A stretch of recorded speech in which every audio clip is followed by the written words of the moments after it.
Vous êtes sur Zonar Télévision, vous êtes les mieux informés, bienvenue à suivre Zonar Actualité. Après une rencontre échouée entre le président congolais Félix Tshisekedi et son homologue rwandais Paul Kagame, qui était prévu à Luanda ce dimanche 15 décembre 2024, suite au boycott du président rwandais, les relations diplomatiques entre les deux pays se détériorent de plus en plus et l'heure est à la défensive pour les deux parties. Si la RDC considère cet acte de sabotage du processus de paix de Luanda, le Rwanda se justifie du fait que la RDC aurait rejeté un dialogue direct avec le M23 comme convenu. Les détails dans ces commentaires de Sylvain Kandoki. Alors que le président congolais Félix Tshisekedi était déjà à Luanda, en Angola, pour prendre part à une rencontre avec le président rwandais Paul Kagame ce dimanche, cette rencontre s'est vue annulée. L'annulation de cette tripartie a été causée par les refus de la délégation rwandaise pour prendre part à la dite rencontre, censée mettre fin aux hostilités dans l'est de la République démocratique du Congo par les retraits des troupes rwandaises dans les zones congolaises. Les motifs et le non-respect des conventions de négociation avec les M23 par la République démocratique du Congo. Si la RDC qualifie cette décision de sabotage, le Rwanda n'a pas manqué de se justifier. Pour les gouvernements congolais, le Rwanda a ainsi choisi la M23 au lieu de la paix. Thérèse Kaikwamba.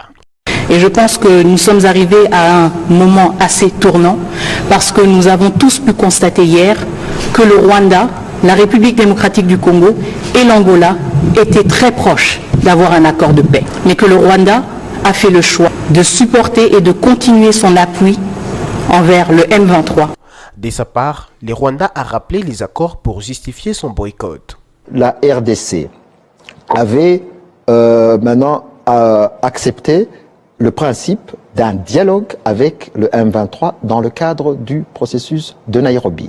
Et puis plus tard, on a reçu le projet d'accord qui devait être signé par les chefs d'État, qui aussi contient le mot accord, dialogue entre ces deux parties. Et donc, le seul sujet à l'ordre du jour, le seul point à l'ordre du jour du sommet était la signature de cet accord. Donc, on a été surpris de voir que la ministre de la RDC a rejeté pendant plusieurs heures ce dialogue, le mot dialogue avec le M23. Et puis, à la fin de la réunion, on a constaté qu'il n'y aura pas d'accord. Et puisque c'était le seul sujet à l'ordre du jour, la réunion, le Rwanda a demandé à ce que la réunion soit reportée. Ici à Goma, pour la population, ce boycott des Kagame est un message de complicité à la guerre. Je pense que c'est seulement pas le boycott, mais c'est aussi un message fort que le gouvernement rwandais, à travers son président Paul Kagame, lance au gouvernement congolais. Parce que non seulement il n'est pas venu, mais aussi il voulait aussi dire à son homologue qu'il ne veut pas la paix. Parce que cette rencontre, c'était supposé qu'il devrait discuter au sujet du retour de la paix à l'est de la République démocratique du Congo et mettre fin aux hostilités de cette guerre qui gangrène la partie est. Le boycottage de M. Paul Kagame à la réunion d'aujourd'hui qui devrait s'y passer en Angola avec notre président Félix Antoine Tshisekedi, c'est un geste en fait qui transmet un message que réellement Paul Kagame est derrière les M23. Et là, je demande aux autorités gouvernementales de la République démocratique du Congo d'ouvrir le plus tôt possible les yeux et affronter M. Kagame le plus tôt possible. Lors de son séjour à Luanda, le président congolais a profité de rencontrer le médiateur Joao Lorenzo pour les remercier de ses efforts fournis pour la recherche de la paix à l'est de la République démocratique du Congo.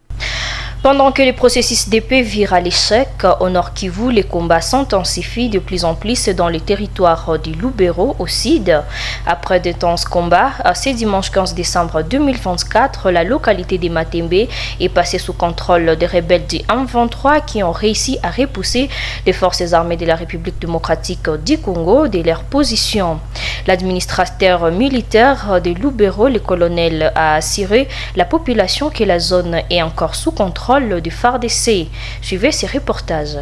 15 jours après d'intenses combats entre les rebelles du mouvement M23 appuyés par les Rwandais et les forces armées de la République démocratique du Congo avec le Wazalendo, des localités, notamment Matembe hier et aujourd'hui à Limbongo, sont passées sous contrôle du mouvement rebelle du M23. Matembe est situé à 60 km de Lubero Centre au Nord Kivu. Il est tombé ce dimanche 15 décembre 2024 dans les débuts de la soirée sous le contrôle des rebelles du M23. Nos sources rapportent que les rebelles pro-rwandais lourdement armés avec des chars ont réussi à déloger les forces armées de la République démocratique du Congo de Matembe qui se sont repositionnées aux environs de cette localité. Alors que la situation semblait être calme ce lundi, des rebelles ont ciblé la localité de Alimbongo qui est tombée de sitôt. L'administrateur militaire du territoire de Lubero, dans la province du Nord Kivu, a aujourd'hui rassuré la population en affirmant que la zone est sous contrôle de l'armée. Je demanderai à cette population d'avoir confiance à nos forces de défense et de sécurité, d'avoir vraiment confiance. Et ces problèmes de l'insécurité actuellement au niveau actuel, ce n'est plus un problème d'une seule personne ou de l'armée ou seulement de la présidence ou du ministre, du premier ministre, non. Maintenant, c'est l'affaire de tout le monde. Donc, tout le monde doit, à son niveau, et à son niveau, doit savoir appuyer ou assister nos forces de défense et de sécurité. Pour l'instant, je pense que vous voyez qu'il y a des enfants qui vont aller à l'école. Vous avez remarqué que nous sommes au bureau. Donc, la situation est maîtrisée. Et ayez confiance, comme je le disais, nous devons avoir confiance à notre armée et qui se comporte très, très, très bien sur le terrain ou sur le théâtre des opérations. Cette déclaration intervient alors que les tensions persistent dans la région, marquée par d'intensification des combats entre les forces armées de la République démocratique du Congo et les M23. Et puis, les femmes déplacées des guerres du M23, cantonnées dans les sites de Lushagala, dans la partie ouest de la ville de Goma, alertées ce lundi 16 décembre 2024 sur les conditions inhumaines auxquelles elles font face depuis leur arrivée. Sans sécurité ni assistance, elles vivent en suspense dans ces sites d'où elles appellent à une aide humanitaire. Suivez ces reportages. Elles n'ont pas les mêmes histoires ou origines, mais partagent la même vie dans les camps des déplacés de guerre, opposant le M23 aux forces loyalistes.